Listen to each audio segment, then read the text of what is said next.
গুরুতর অসুস্থ হলেই আর চেন্নাই, ব্যাঙ্গালোর, দিল্লি, ব্যাংকক কিংবা সিঙ্গাপুর ফ্লাইট ধরতে হবে না।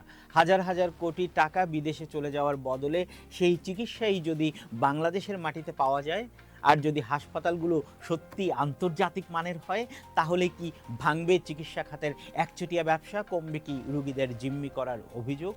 ঠিক এমনই একটি বড় পরিকল্পনা নিয়ে এখন আলোচনা চলছে বাংলাদেশ ও চীনের মধ্যে। পরিকল্পনা সফল হলে দেশের স্বাস্থ্য খাতে আসতে পারে গত কয়েক দশকের সবচেয়ে বড় পরিবর্তন। একই সাথে ভারতের জন্য এটা একটা বড় বার্তা, কারণ বাংলাদেশ থেকে প্রতি বছর কয়েক হাজার মানুষ সে দেশে চিকিৎসা নিতে যায় এবং মিলিয়ন ডলার খরচ করে এই আয় থেকে তারা বঞ্চিত হতে যাচ্ছে। বাংলাদেশে চিকিৎসা নেওয়া মানুষের অভিযোগ নতুন কিছু নয়। একদিকে সরকারি হাসপাতালে অতিরিক্ত রোগীর চাপ, অন্যদিকে অনেকে বেসরকারি হাসপাতালে চিকিৎসার খরচ সাধারণ মানুষের নাগালের বাইরে।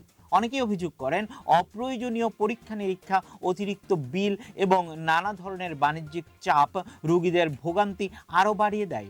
ফলে যাদের সামর্থ্য আছে তারা চিকিৎসার জন্য দেশের বাইরে চলে যান।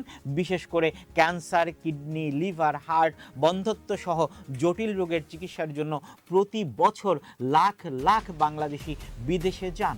এর ফলে শুধু রোগীই নয়, দেশের অর্থনীতির উপরও বিশাল চাপ তৈরি হয়। সরকারি তথ্য অনুযায়ী চিকিৎসার জন্য প্রতি বছর প্রায় 5 বিলিয়ন মার্কিন ডলার দেশের বাইরে চলে যায়। এটা বাংলাদেশি টাকায় কয়েক হাজার কোটি টাকার সমান। এই বাস্তবতায় এবার বড় পরিকল্পনা নিয়ে এসেছে চীন। স্বাস্থ্য ও পরিবার কল্যাণ মন্ত্রণালয়ের তথ্য অনুযায়ী চীনের সহযোগিতায় বাংলাদেশে 18টি 1000 শয্যার আধুনিক জেনারেল হাসপাতাল এবং নারী ও শিশুদের জন্য 2টি 1500 শয্যার বিশেষায়িত হাসপাতাল নির্মাণের বিষয়ে আলোচনা চলছে। অর্থাৎ মোট 20টি বড় হাসপাতাল নির্মাণের পরিকল্পনা রয়েছে। যদি এই পরিকল্পনা বাস্তবায়ন হয়, তাহলে এটি হবে দেশের স্বাস্থ্য খাতের অন্যতম বৃহৎ অবকাঠামোগত পরিকল্পনা। এখন প্রশ্ন হলো, এই হাসপাতালগুলো কে বানাবে? পরিকল্পনা অনুযায়ী হাসপাতাল নির্মাণের জন্য জমি দেবে বাংলাদেশ সরকার, আর নির্মাণ কাজে অর্থায়ন করবে চীন, সেটিও খুব স্বল্প সুদের ঋণের মাধ্যমে। অর্থাৎ এটি সরাসরি অনুদান নয়, তবে তুলনামূলকভাবে সহজ শর্তে অর্থায়নের প্রস্তাব নিয়ে আলোচনা। স্বাস্থ্য মন্ত্রণালয়ের কর্মকর্তারা জানিয়েছেন, এই প্রকল্প নিয়ে কাজ শুরু হয়েছে অনেক আগেই। চূড়ান্তভাবে কোথায় কোথায় হাসপাতাল হবে, কী ধরনের সেবা থাকবে এবং কিভাবে পরিচালিত হবে, এসব বিষয়ে এখনও বিস্তারিত সিদ্ধান্ত নেওয়া বাকি রয়েছে। তবে প্রাথমিকভাবে উত্তরবঙ্গ, খুলনা অঞ্চল এবং চট্টগ্রামের ঘনবসতিপূর্ণ এলাকাগুলোকে অগ্রাধিকার দেওয়ার কথা বলা হয়েছে। পরবর্তীতে দেশের অন্যান্য অঞ্চলেও এই প্রকল্পের আওতায় আসতে পারে। এখানে আরেকটি গুরুত্বপূর্ণ বিষয় রয়েছে। চীনের সহায়তায় বাংলাদেশের এর আগেও স্বাস্থ্য খাতে বেশ কয়েকটি বড় প্রকল্প হয়েছে।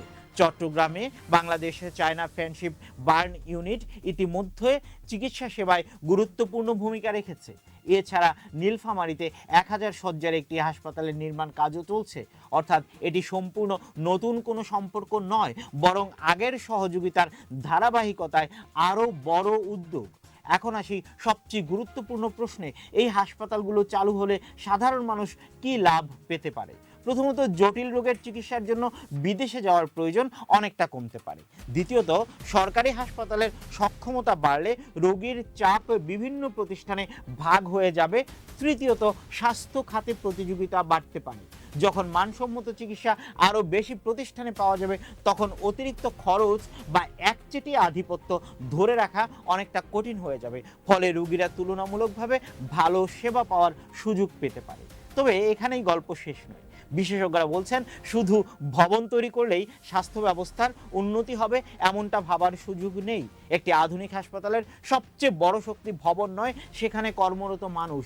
যদি পর্যাপ্ত দক্ষ চিকিৎসক, নার্স, অ্যানেস্থেসিস্ট, মেডিকেল টেকনোলজিস্ট এবং বায়োমেডিক্যাল ইঞ্জিনিয়ার না থাকে, তাহলে কোটি কোটি টাকা খরচ করে তৈরি করা হাসপাতালও প্রত্যাশিত সেবা দিতে পারবে না। ওয়ার্ল্ড ফেডারেশন ফর মেডিকেল এডুকেশনের সাবেক জ্যেষ্ঠ উপদেষ্টা অধ্যাপক ডক্টর মুজাহিদুল হক একই ধরনের মত দিয়েছেন। তার মতে আগে ঠিক করতে হবে কোথায় হাসপাতালের সবচেয়ে বেশি প্রয়োজন, এরপর সমান গুরুত্ব দিতে হবে দক্ষ জনবল তৈরি, আধুনিক যন্ত্রপাতি, রক্ষণাবেক্ষণ এবং সেবার মান নিশ্চিত করার দিকে।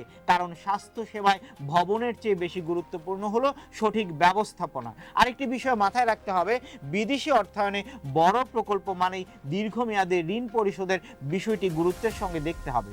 অর্থাৎ প্রকল্পটি যেন কার্যকর হয়, অপচয় যেন না হয় এবং জনগণ যেন সত্যিকার অর্থেই এর সুফল পায়, সেটিই হবে সবচেয়ে বড় চ্যালেঞ্জ।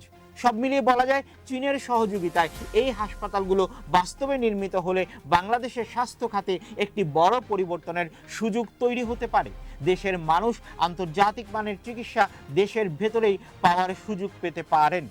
বিদেশে চিকিৎসার জন্য অর্থ পাচার কমতে পারে, সরকারি স্বাস্থ্যসেবার সক্ষমতাও বাড়তে পারে। তবে এর সাফল্য নির্ভর করবে শুধু হাসপাতাল নির্মাণের উপর নয়, বরং দক্ষ জনবল, স্বচ্ছ পরিচালনা, আধুনিক প্রযুক্তির সঠিক ব্যবহার এবং সবার জন্য মানসম্মত চিকিৎসা নিশ্চিত করার উপর। এখন দেখার বিষয় আলোচনা থেকে এই পরিকল্পনা কত দ্রুত বাস্তবে রূপ নেয়, আর বাস্তবায়নের পর এটি সত্যিই দেশের স্বাস্থ্য ব্যবস্থার চেহারা বদলে দিতে পারে কিনা।